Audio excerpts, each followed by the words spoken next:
All right, got my egg whites, got some thread, got the mic. I'm in a different room here at the academy.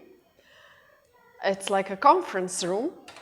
There's still a little bit of the trees, but it's much nicer, huh? Next time I might even draw something on the board. Okay, got my notes here. Let's start. Why do we stretch? The purpose of stretching depends on what type of stretch we are doing. There are two big categories of stretching, dynamic and static. And within these, there are subgroups. The science recognizes 6 different kinds, but I will add at least 4 more techniques or methods of stretching that have beneficial effects on the tissue most affected by stretching, which is fascia. Have you ever heard of fascia? Well, this is where the egg whites finally come in. Fascia is a connective tissue. It's the thin film or the foil that envelops all other tissue. So we will pretend that this is the tissue. Maybe muscles, or skin, or bones, all the tissues. It consists of 4 main elements. The fibers that are as strong, as fine as the spider web that connects the layers. And these are made of collagen. All right. Like this, huh? So they make sure that the 2 layers stay together.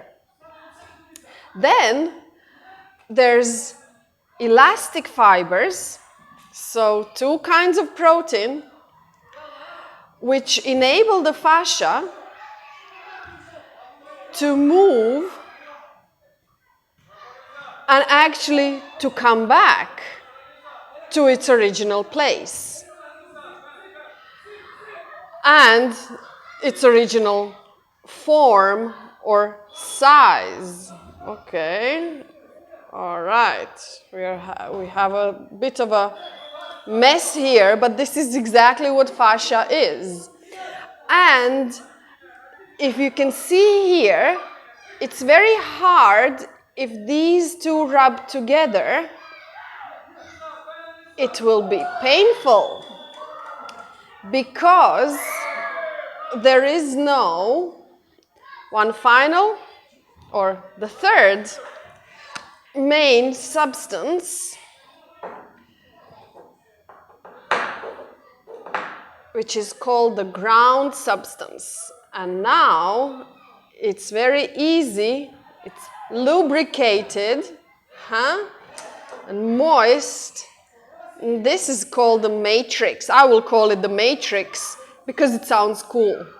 Our 2 tissues can move and glide, come back, and do not separate in this whole system. The egg whites are actually all over because all of these elements are suspended in the liquid that is similar to the egg whites, huh? Slimy. The most crucial part of it all is what we cannot see, and what I don't have here are the interoceptors. Those are the nerve endings that are crucial for our 6th sense that is called proprioception. We talk a lot about that in yoga, especially when we do pratyahara. So I'll talk more about that in the 5th, 7th, maybe the 6th segment later on. So what is important to understand at this point is that the stretching happens only partially in the muscles themselves. They mostly happen in the fascia. All right? So not in the muscle fiber. Yeah, they do stretch, but the most of the stretching happens between the fibers. Okay, let me get this down. Yeah. Fascia, because of its egg-white qualities, requires movement to enhance the fluid flow and to avoid the buildup, especially of the collagen fibers between the layers. The movement is crucial for the matrix not to dry up as much as the water is. So if I leave the egg whites outside in the open, they're going to turn into glue, they're going to dry up. But if I keep them moving, keep them warm, not too warm, not too hot, all the time like this, they're going to have still the same qualities. So they will provide the lubrication to the tissue, as well as enable the exchange of the bodily fluids. The immobility and dehydration will make the fascia stiff, and because the nerves will not feel the warm and soft honey of the matrix, they will send the upset signals, which will often make us think that we have sore muscles or joints or ligaments, while in fact it's the fascia. So you see, fascia envelops the whole body. And because it runs from head to toe, we get something that is called referred pain. The pain that is caused in one place, but we feel it somewhere else. And this is why it is crucial to always see a doctor if your pain persists for more than 3 days, especially if it becomes disruptive in performing your daily tasks.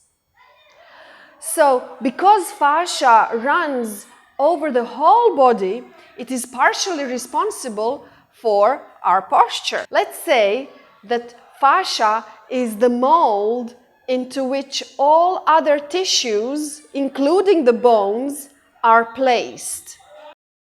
If we could somehow change the shape of our fascia, we would be able to change the shape of our body. I wonder how this can be possible. Well, I think it's obvious by now.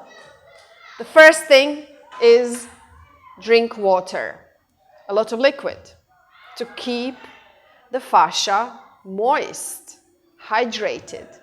And the second one is frequent stretching, movement. I don't have much to say about number one. You'll get the clue about the second one in the next 6 videos. Which stretching to do, which not to do, when to do them, and when not to do them. Stretching involves the tendons and the ligaments, as well as the joints. It's always crucial to do the joint movements or the warm-up before the stretching in order to get the synovial fluid running in the joints. It is secreted, so the joints are also lubricated and we do not damage the joint itself. By this warm-up, we also create a friendly environment for the extension that is about to happen. I would also like to mention 3 terms that are crucial in the context of stretching. They are the stretch reflex, the lengthening, and neuroplasticity. You see, stretching is not only about increasing the flexibility of joints or the range of motion. It is also about changing the perception in the brain about how far you can go, about what is tightness. Because of those interoceptors that will be happy in the moist egg whites. See you in the next segment.